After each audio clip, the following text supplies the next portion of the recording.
Bonjour à toutes, bonjour à tous. J'ai le plaisir de vous présenter une nouvelle leçon sur les modèles Garch. Et la leçon d'aujourd'hui va prendre en compte un phénomène très célèbre sur le marché financier et dans la théorie financière, ce que nous appelons la prime de risque. Et donc, au fait, pour prendre en compte ce fait stylisé de la théorie financière, à savoir le prime de risque, que je vais expliquer dans quelques instants, il y a un modèle de la famille des modèles de la famille Garch qui s'est proposé, qui s'est assigné comme objectif de prendre en compte l'existence de cette prime de risque sur les marchés financiers. Il s'agit du modèle Garch M, ou ce que nous appelons communément le General Autoregressive Conditional Heteroscedasticity in Mean.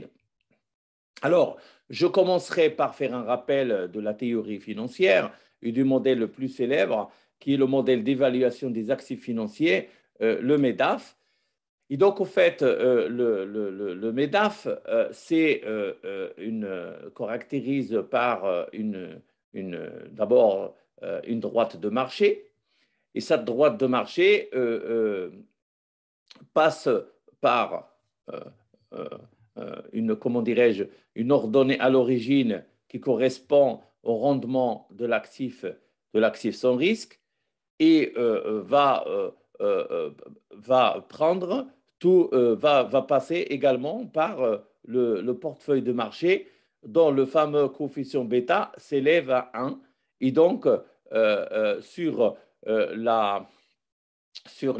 l'axe vertical qui représente les rendements espérés, la projection la projection orthogonale, ça va être le rendement du portefeuille de marché. Et donc, l'écart entre le rendement de l'actif sans risque et le rendement du portefeuille de marché va constituer ce qu'on appelle communément une prime de risque. Et donc, au fait, le modèle MEDAF qui essaie de traduire la relation linéaire existant entre le rendement espéré d'un actif financier quelconque et de son risque, qui est mesuré ici par le paramètre bêta, mais peut être mesuré par l'écart type, parce qu'on se situe dans le cadre d'une extension de modèle Markovitch ou du paradigme espérance-variance. L'espérance mathématique, c'est pour mesurer les rendements et la variance, c'est pour mesurer le risque. Et donc, ici, cette relation linéaire entre le rendement et le risque est traduite par cette droite de marché qui est croissante. Ça veut dire plus vous souhaitez, plus vous voulez un rendement élevé, plus vous devez supporter un risque supplémentaire. Ou inversement, pour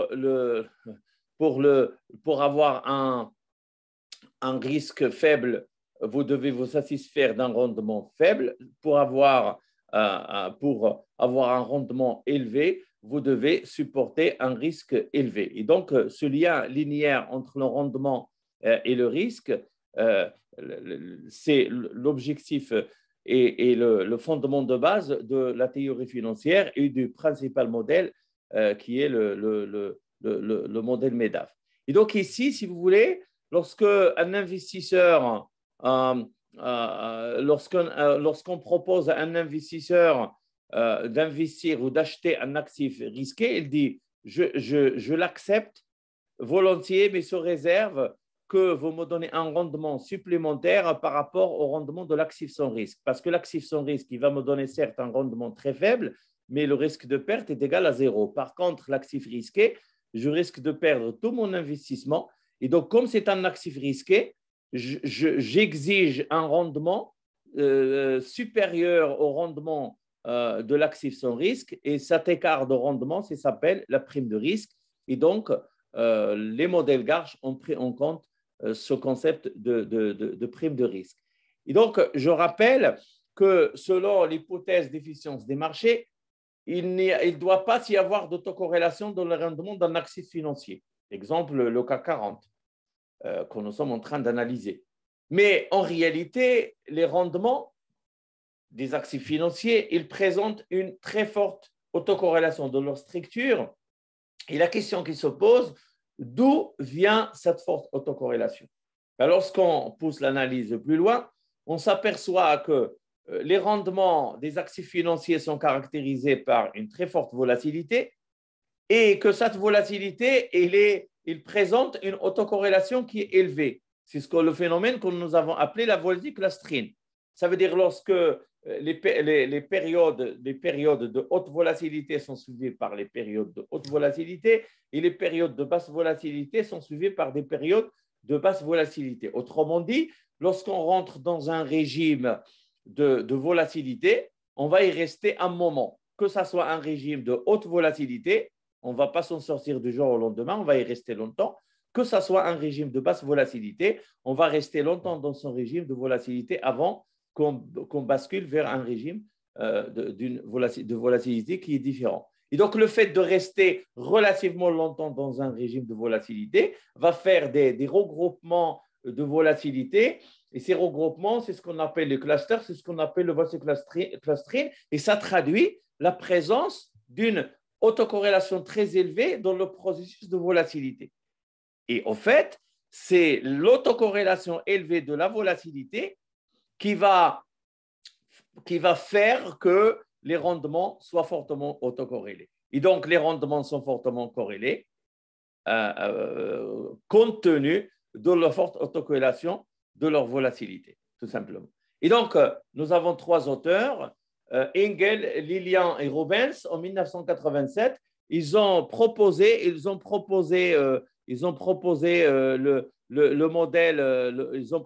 le modèle Garch-M. Et le modèle Garch-M, c'est un modèle pour lequel la spécification de la variance conditionnelle va faire,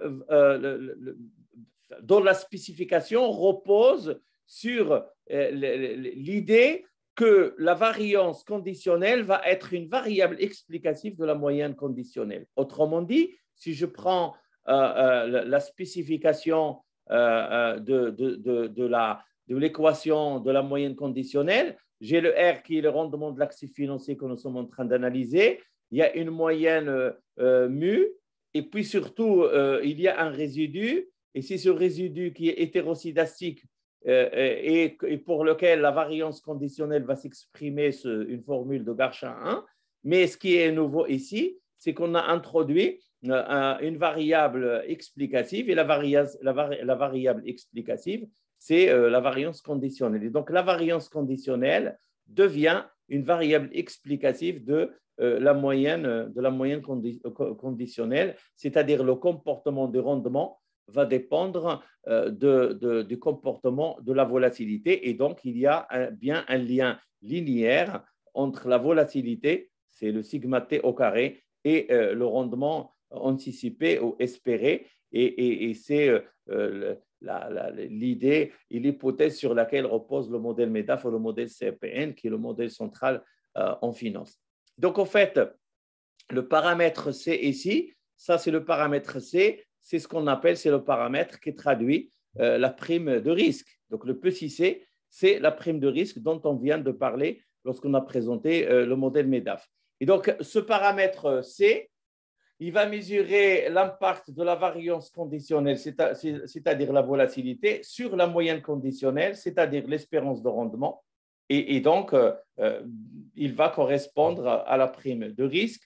Et donc, si ce paramètre petit c est significatif, parce que c'est un coefficient, et donc on va tester la significativité de ce coefficient, et en plus, s'il a un signe positif, cela veut dire tout simplement que le rendement anticipé est positivement corrélé avec la volatilité, qu'il y a un lien, il y a une corrélation linéaire entre la volatilité et entre le rendement, c'est-à-dire plus la volatilité est élevée d'un actif, plus le rendement exigé par les investisseurs sera élevé. Et plus l'investisseur va demander une prime de risque, un rendement supplémentaire par rapport à l'actif de risque pour compenser son exposition au risque de cet actif. Et donc, le paramètre C peut être interprété comme une mesure du degré d'aversion au risque des agents. C'est une mesure, c'est la prime de risque, mais c'est aussi la mesure du degré d'aversion au risque des agents. Plus un agent a une aversion, plus son aversion au risque est forte, plus il va demander un rendement élevé et donc plus la prime de risque sera élevée.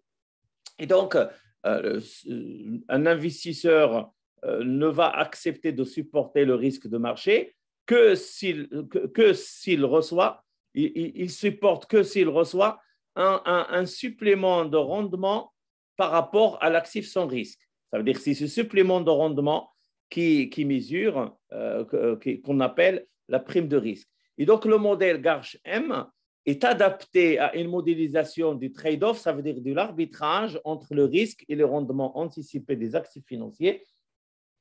Parce qu'en fait, vous avez le choix. Si vous voulez un risque bas, vous devez accepter d'avoir un rendement faible de votre investissement. Mais si vous souhaitez avoir un rendement élevé, vous devez en supporter le risque. Et donc, il y a un arbitrage. Vous devez faire le choix. Quelle est la combinaison entre du risque et du rendement que vous êtes prêt à accepter? Et donc, ce modèle Garch, prenant en compte ce trade-off, il est adapté à l'estimation du modèle central en théorie financière, à savoir le MEDAF ou le Capital Asset Pricing Model. Alors, je vais juste vous dire que sur le plan de l'estimation, en fait, il y a 3 spécifications du modèle Garch-M. Donc, il y a la spécification que je viens de vous présenter, c'est-à-dire que c'est la variance conditionnelle qui est variable explicative ici. Et donc, ici, on voit bien que le paramètre s'élève à 3,29 et il est positif et il est significatif. Donc, il y a bien une prime de risque. Il y a aussi une autre version, au lieu d'utiliser la variance conditionnelle, le sigma t au carré, on va utiliser le sigma t, et donc on va utiliser la racine carrée de la variance conditionnelle. Et donc là, le paramètre s'élève à 0,11, il est positif et il est significatif, la probabilité strictement inférieure à 0,05. Et puis, il y a une troisième spécification, une troisième version du modèle Garch-M, c'est qu'on va utiliser le logarithme de la variance conditionnelle. Il a aussi le coefficient est positif et il est significatif. Et donc, si je veux comparer ces trois spécifications du modèle Garch-M en mobilisant juste les paramètres habituels que nous avons l'habitude d'utiliser, à savoir la minimisation du critère d'information d'Akaik et la log vraisemblance. Donc, on s'aperçoit que le meilleur modèle est celui-là parce que c'est lui qui présente le critère d'Akaik le plus bas. Moins 0,465 inférieur à moins 6,0464, inférieur à moins 6,0462. Et donc, c'est le meilleur modèle pour nous. Et donc, je vais le comparer au modèle Garch 1.1 traditionnel pour voir si le fait de prendre en compte la prime de risque apporte une amélioration dans l'estimation de l'équation de la variance conditionnelle et donc de l'estimation du processus de la volatilité de l'indice CAC 40 que nous sommes en train d'analyser. Et donc, effectivement, ici, lorsque je compare le modèle Garch M1 que nous venons de sélectionner au modèle Garch 1 traditionnel, on s'aperçoit que ici, nous avons le critère d'Akaik, c'est moins 6,045744, alors qu'ici, pour le modèle Garch M11, c'est moins 6,046543. Et donc, on voit bien qu'il y a une supériorité du modèle Garch 1 selon le critère si on prend en compte la minimisation du critère d'information d'Akaik. De même, si j'utilise la log vraisemblance, ici, nous avons une log vraisemblance qui s'élève à 24 088. Ici, nous avons une log vraisemblance qui s'élève à 24 084. Et donc, on s'aperçoit bien qu'il y a une supériorité, du modèle Garch-M par rapport au modèle Garch traditionnel. Et donc, je vais conclure par dire que l'un des faits stylisés observés en théorie financière, et c'est même le message central du modèle MEDAF, c'est la présence d'une prime de risque sur les marchés financiers. Et donc, un investisseur ne va accepter d'investir dans un actif risqué que si on lui verse une rémunération supplémentaire par rapport à la rémunération de l'actif sans risque. C'est ce qu'on appelle la prime de risque. Et les modèles Garch qui modélisent cette volatilité ont pris en compte la présence de la prime de risque sur le marché. Et donc, ils ont proposé une spécification du modèle Garch où la variance conditionnelle est une variable explicative de la moyenne conditionnelle, c'est-à-dire où le rendement d'un actif financier est expliqué par sa volatilité. Je vous remercie de votre attention et je vous dis à bientôt. Au revoir.